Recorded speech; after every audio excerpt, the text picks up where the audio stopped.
அதிகாலை வணக்கங்கள். நல்லதை விரும்பும் முருகானந்தன். வாழ்க்கை ரொம்ப ஈஸின்னு ஒரு அற்புதமான தொடர் நம்ம கொண்டு போயிட்டுருக்கோம். இது 4வது பாகம். இதில் வாழ்க்கை ரொம்ப ஈஸின்னு ஒவ்வொரு விஷயமாக நான் சொல்லிகிட்ருக்கேன். முதல்ல உங்களுக்கு சொன்னது எவ்வளவு எளிதாக வாஷிங் பண்ணிக்கலான்னு நான் சொல்லியிருக்கேன்.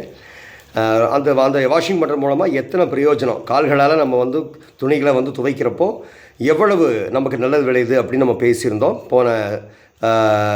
போன தொடரினுடைய பகுதியில். இந்த தொடரின பகுதியில் நம்ம வீட்டில் அதுக்கடுத்தாப்பில் நம்ம வீட்டில் விறகடுப்பு வச்சு தீ மூட்டனுடைய பலன் என்னன்னு நம்ம சொல்லியிருந்தோம் போன செஷனில். பஞ்சபூதத்தில் அக்னிகிட்டேருந்து நம்ம தொடர்பு எல்லைக்கு அப்பால் போனதுனால வந்த விளைவுகள் நம்ம பார்த்தோம். இப்போ அந்த அக்னியில் கிடைச்ச அந்த தீமூட்டி அடுப்பரித்து கிடைச்ச ஒரு கறி, அந்த விறகு இருக்குது பாருங்கள், விறகு கறி, அதில் தீ மூட்டுறப்போ நம்ம பலவிதமான தலைகளை வீட்டில் சேகரித்து வச்சுருந்தோம்னா அந்த தலைகளை போட்டோம்னு வச்சுக்கலேன், பாருங்கள், இப்படி அற்புதமான புகை வரும். இந்த புகை வீட்டில் போச்சு அப்படின்னா நமக்கு ஆரோக்கியம் பெருகும். கடவுளுக்கு ரொம்ப பிரீத்தியான விஷயம் அது. அதனால இதை செய்யுங்க, ரொம்ப சுபிக்ஷமாக இருப்பீங்க.